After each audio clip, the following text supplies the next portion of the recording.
Welcome to Chain Reaction, the Foreign Policy Research Institute's flagship network of podcast series examining the political, security, economic, and social trends shaping Europe and Eurasia. Throughout the year, we're talking with experts about developments in Russia's war in Ukraine, the new European security order, the past, present, and future of the Baltic states, Russia's political economy, and great power competition in the region. Join us each month for Bear Market Brief, Baltic Ways, Report in Short, and of course, our flagship, Chain Reaction. New episodes are available each week on Apple Podcasts, Spotify, or wherever you get your podcasts. This week on Baltic Ways. Hello, and welcome to Baltic Ways, a podcast bringing you interviews and insights from the world of Baltic studies. I'm your host, Indra Ekmanis, and today we're speaking with Gustavs Strenga, senior researcher at the Institute of Arts and Cultural Studies at the Latvian Academy of Culture, and recently a postdoctoral researcher at the University of Greifswald in Germany. Today, he speaks with us about his recent book, Remembering the Dead, Collective Memory and Commemoration in Late Medieval Livonia, and what parallels that might have for us today in the modern Baltic states. Stay tuned.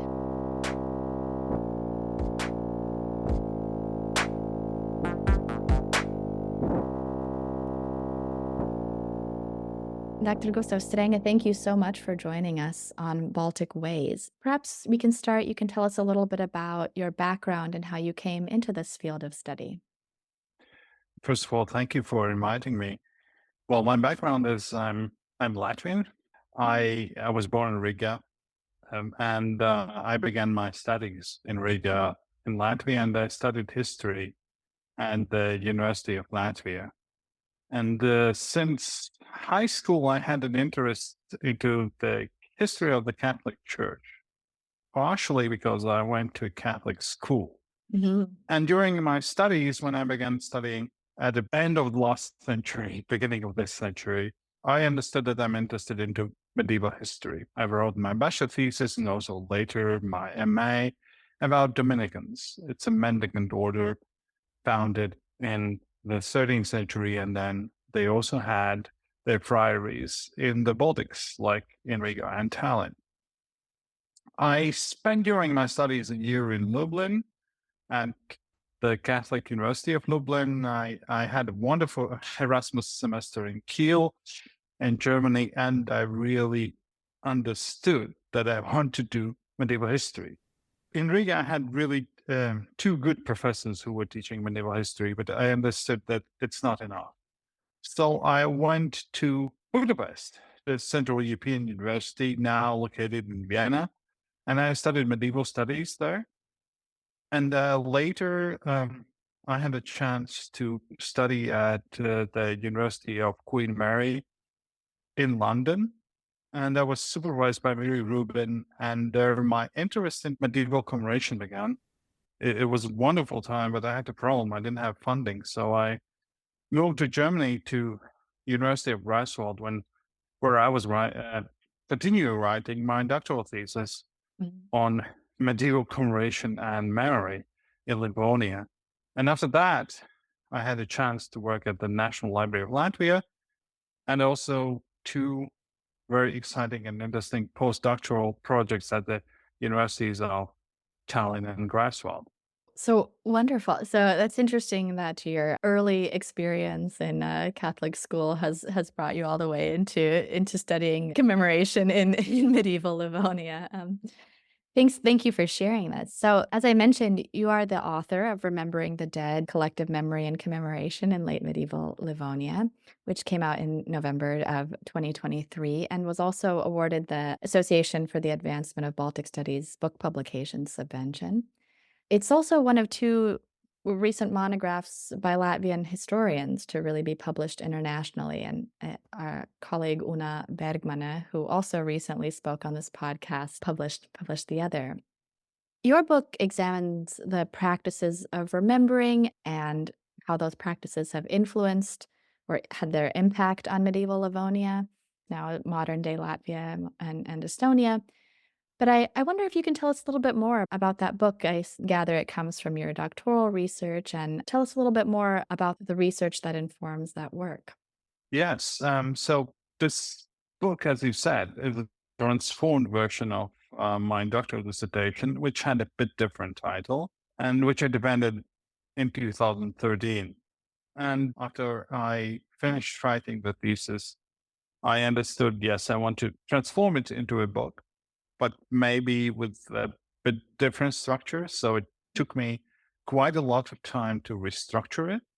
But though medieval commemoration of the dead had, of course, religious aims, for example, to lessen the suffering of the deceased in purgatory, Mhm. I wanted to pursue idea that the medieval commemoration of the dead was both a form of collective memory and also a social practice. Yeah. As a form of collective memory, it created group self-awareness of the past and thus shaped their identities. As a social practice, it created bonds between individuals and groups, and also between the living and the dead. Mhm. I can demonstrate that by saying, for example, if someone in the Middle Ages wanted to be commemorated, the person had to have resources. Yeah. And resources could have been donated to a particular institution, and this institution, for example, a friary, a monastery, or a nunnery, or even a parish church. This institution would, for example, say to some priests, you have to pray or celebrate the service, and you have to pray for a certain person. So basically it's a kind of an economy of gift exchange. You're Yeah. giving resources to someone to commemorate you. In my book, I was looking more on groups. I was interested not so much into formation of individuals because lots of research has been done in the field. For example, if some of the listeners are interested, you can look up the books on medieval memorial culture. I rather I was interested in that how through the commemoration of the dead, groups were remembering their past. Mm. And this is something maybe a bit different just than looking on a medieval memorial culture. Thus, in my book, I'm featuring several such groups. For example, the Church of Riga, which means the cathedral chapter and the bishops later archbishops. The Livonian branch of the Teutonic Order, different urban guilds and brotherhoods in Livonian cities like Riga and Tallinn. And I also was interested into how did the collective memory shape relationships between these groups. Particularly, I was interested into the conflicts. And in the case of my research, it's definitely influenced by the surviving sources. For example, in the book, you cannot read anything about how peasants were remembering the Mhm. past in the Middle Ages through the commemoration of the dead, because yes, you have archaeological material, but you don't have other kinds of sources which would give some kind of a background information. Also, medieval artisan groups are not much represented. So it's a bit I would say it's a collection of case studies. My colleague Mark Tam also partially criticized me of that, but I was interested really into the cases of the research, less perhaps painting this large landscape picture of the medieval commemoration in medieval Livonia, because I thought that's difficult to do because not many sources survive. Mhm. As we know, Livonia later, after the Middle Ages, was a battleground between several large regional powers, and many archives had burned down, and also lots of the churches have been destroyed. Also, during the Reformation, altars, murals, other Mhm. things involved in the commemoration of the dead have been destroyed. So, yes, let's say, it's a collection of case studies looking on certain groups and how they were remembering their past and the long term. Yeah, I'd like to ask you to talk about a case study or two, but I wonder if you can tell us a little bit more, especially for the non-historians or people who are not really looking always at material from the Middle Ages. How do you go about finding your source material? What does that look like? Particularly this research in this study, I was using all kinds of sources. Yeah. Written sources, for example, you have testaments, last wills, then you have chronicles. I was also using some books of different brotherhoods and guilds where like they were keeping their records and also recording how they are commemorating their dead. You have documents written down. You have necrologies. These are like calendars where you're putting the names of the dead and you know when they should be commemorated. Liturgical manuscripts, for example, missals. And you also have other kinds of sources. You have material culture, you have chalices, you have altarpieces, you have objects, tokens given to poor in order that they know that they receive alms, that they should commemorate someone. So I was trying to use all kinds of sources. Also, last but not least, for example, the grave slabs, which are survived. Some of them are surviving Mhm. in the churches of former Livonia. So you have all kinds of sources. And I think this is what makes study of the Croatian interesting, that you can combine them. You're not just using written material, but you're trying to look on memory as something that was kept not only in one kind of media, but Yeah. in numerous kinds of media. Yeah, yeah. Thank you. But yeah, in the book, you go into a variety of different kind of contexts, looking at elites, non-elites, as you mentioned, urban and rural sort of practices, liturgical, non-liturgical. We'd love to hear your thoughts on one or two of those case studies. Yes, I think this book has several interesting case studies. I would just introduce few of them. Yeah. In most cases, the groups in the Middle Ages were, in fact, interested a lot into remembering their beginnings, into the remembering their origins. Yeah.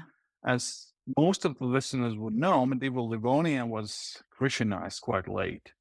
The Christianization process began only in the late 12th, early 13th century when the missionaries and crusaders from northern Germany and Scandinavia arrived in the Eastern Baltic, which we now know today as Latvia and Estonia. And it is the time when the history of two, let's say, most important institutions in the region began. And this is the history of the Riga Church, particularly the cathedral chapter, and the history of the Livonian branch of the Teutonic Order. And these groups in the late Middle Ages were looking back at their beginnings.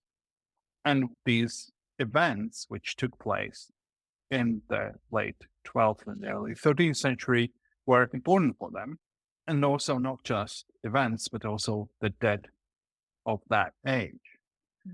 We can say the collective memory of the Riga Cathedral chapter and Riga bishops was not just carried by the famous and very well-known text, the Livonian Chronicle of Henry, which was written around 1227, but also by Riga Cathedral itself. Riga as a city was founded in 1201, and then in 1211, the founder of the city, Bishop Albert, began constructing the cathedral. What do I mean? The cathedral and its choir was the memory itself, the space was the commemorative space. Before the city of Riga was founded, Livonia already had two dead bishops. The first bishop, the first missionary, Meinhard, and the second bishop, Bertold, who was killed in a battle in 1198, just 3 years before the foundation of Riga. For every community in the Middle Ages, the founders were very important for their memory. So around 1229, when Bishop Albert died, or 1230, the bodies of Meinhard and Bertold were transferred from Uxkul or Ixchila in Latvian, where they were buried, to the new Riga Cathedral and buried in the choir.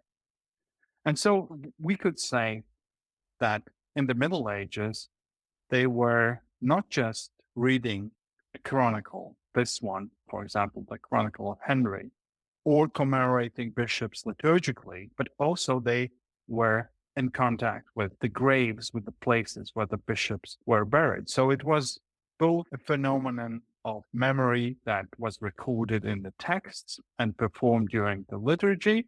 And also, we can say it was a physical experience because still, though historians are arguing about that, whether in the Middle Ages the three founding bishops of Riga's church were considered to be saints, we can say that they were seen as a holy man.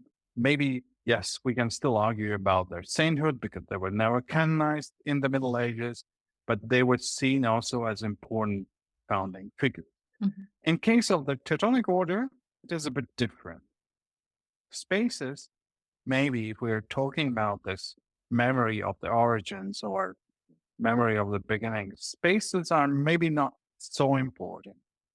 More, we have textual sources showing how the Teutonic Order's Livonian branch were commemorating their dead. For example, the Livonian Rhymed Chronicle, text composed around 1290, the text has numerous references to the brethren of the Teutonic Order who had been killed during the battles against the Baltic pagans during the 13th century. Later, it's very interesting, in 14th and 15th century, we can trace numerous necrologies of the Teutonic Order, not in Livonia, but nowadays Germany, Belgium, and Switzerland, where we can see the Teutonic Order, that they were commemorating those men, their own brethren, killed in distant Livonia. Sometimes they were misspelling the name of Livonia. Most likely, those people who were recording these records in the necrologies or commemorating these dead brethren, they didn't know where Livonia is, but still, this experience of crusading was part of the Teutonic Order's collective memory. Mhm. It's also interesting that in the later times, as I was saying about the commemorative culture of the Riga Cathedral, we have some evidence of the commemoration. For example, the Missal of Riga, the sole complete manuscript from the Middle Ages that gives us a glimpse into that, how liturgy in medieval Riga looked like. In this missal, we can also spot several instances where we can see the commemoration of the Riga archbishops. Their names have been recorded. And also, this is a time when there was a conflict between the Teutonic Order and the Cathedral Chapter of Riga, because the Teutonic Order during the late 15th century wanted to take control over the Cathedral of Riga and also over the Cathedral Chapter. And you can see this struggle also in the commemoration, because the records are telling us that these archbishops had died during captivity and into the Teutonic Order's prison, for example. Wow, yeah. Thank you for sharing those glimpses into those case studies. And when I first thought about that topic of medieval Livonia, it wasn't totally clear to me how it drew to my own interest, but I was really drawn in even by those first few paragraphs, where you talk about memoria as this form of collective memory and social practice that creates groups, that shapes identities, that helps remember the past. And created those relationships. And I was thinking about how does that translate a little bit into today's society? Collective memory, group identity still play such an important role or in our world. And so I wonder, do you have any insights as to what your work might tell us about the Baltic nations today? And It is indeed difficult to link medieval history with the contemporary world. yeah. But I would say that the commemoration of the dead is a phenomenon that shows that every group in every historical period is remembering their dead. So we can see the commemoration of the dead as a basic form of collective memory. Mhm. And if we look to the past, we can also see conflict. Yeah. that have been created by different memories. And today we're living into the age of memory wars in the Baltics. Yeah. Let's just remember, for example, the removal of the so-called Alyosha statue in Tallinn in 2007 Right. and the riots which began afterwards and which were also supported by Russia in numerous ways, also by cyber attacks. Right. And also the removal of the monument to the liberators of Soviet Latvia and Riga from the German fascist invaders. Now I'm just quoting the official name of that monument, which was removed in Riga in 2022. So these and also early examples show us that Baltics have experienced different practices of erasing memory, Yeah. also of trying to replace the memories. If we remember that during Soviet times in Latvia and also in Estonia, numerous monuments erected during the interwar period, for example, commemorating the independence wars against different forces, including Soviet Russia. Those monuments were destroyed in the 1940s, 1950s in Latvia and Estonia. And afterwards, many of these monuments were restored by the independence movement. Yeah. So there we can see some kinds of parallels. And this is quite similar to that, what I'm trying to show in my book, long-term developments of commemoration and remembering. Yeah.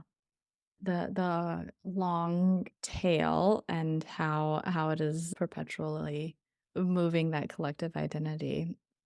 Um, Maybe we can talk a little bit about your current project on saints and heroes from Christianization to nationalism. Can you tell us a little bit about that work as well? Yes, in 2021, I had a chance, together with my colleague Cordelia Hess from the University of Greifswald, to revisit the question of remembering, but in quite different settings. So together with Cordelia Hess and also our partners from the State University of St. Petersburg in Russia, we created a project. It was a Russian-German co-project. We were working on the medieval saints and medieval heroes in the Baltic Sea region, and that how they have been used and later abused after the medieval times. Yes, and I have to say that when the Russia's full-scale invasion of Ukraine began, our cooperation was discontinued, though we continue working in our part, let's say on our German part of the project. Yeah. The idea behind was really to look on these long-term developments in the remembering medieval figures. I can assume that many listeners know medieval heroes, for example, Joan of Arc or Emperor Barbarossa or Charlemagne or Scottish and Welsh rebels William Wallace and Owen Glendower, or Russian Prince and Saint Alexander Nevsky, who nowadays is abused by Putin's regime. And in case of these all figures, you can see different ways how people have been remembering them and also using them, for example, much later in 19th and 20th century for nation building Yeah. or for creation of smaller groups.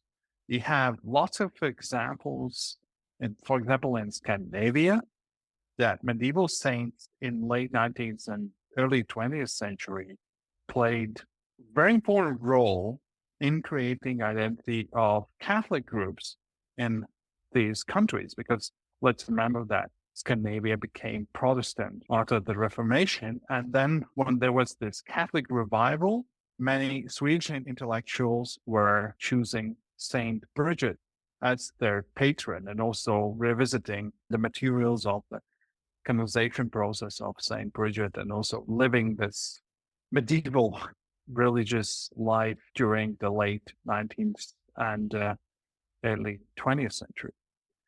Within the project, I was working on Baltic medieval heroes. That's, for example, the master of the Livonian branch of the Teutonic Order, Walter from Plettenberg, Mhm. who was a Baltic German hero in 19th century and also in the early 20th century.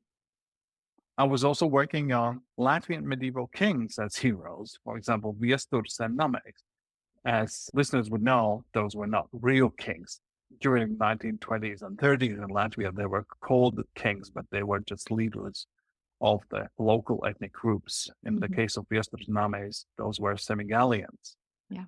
And I wrote an article which has been recently published on Liv warrior Imanta, who has been mentioned in medieval sources just once in the Livonian Chronicle of Henry, in the scene where Imanta killed Bishop Berthold, who was mentioned in this podcast earlier. Mhm. And it is, in fact, fascinating to see that in the Baltic case, not so much history writing has been important for revival of these medieval heroes, but literature, poetry, Mhm. and also drama. Those have been the main tools. In case of Imanta, also one of the main tools has been music, a song, which has been composed at the beginning of the 20th century using lyrics of Latvian poet Andrejs Pumpus. Yeah. And the result that can be read in the case of our project is a book called Doing Memory, Medieval Saints and Heroes and Their Afterlives in the Baltic Sea region, 19th and 20th centuries, that has been recently published by De Gruyter. And then we have 10 contributions about different medieval saints and heroes from Scandinavia, from Northern Germany, and also Latvia, Estonia, and Finland. That is really interesting to see how arts, literature, music, theater come into play in rememberings as well. And we really appreciate you taking the time to speak with us and to share this glimpse into medieval history, medieval Livonia. So thank you so much for your time and for sharing your thoughts with us. Thank you. It was a pleasure.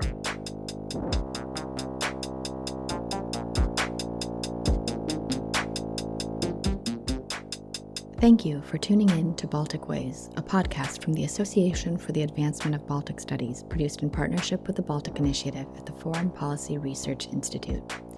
And note that the views and opinions expressed in this podcast are those of the authors and do not necessarily reflect the official policy or position of AABS or FPRI. I'm your host, Indra Ekmanis. Subscribe to our newsletters at aabs-balticstudies.org and fpri.org/Baltic-initiative for more from the world of Baltic studies. Thanks for listening, and see you next time.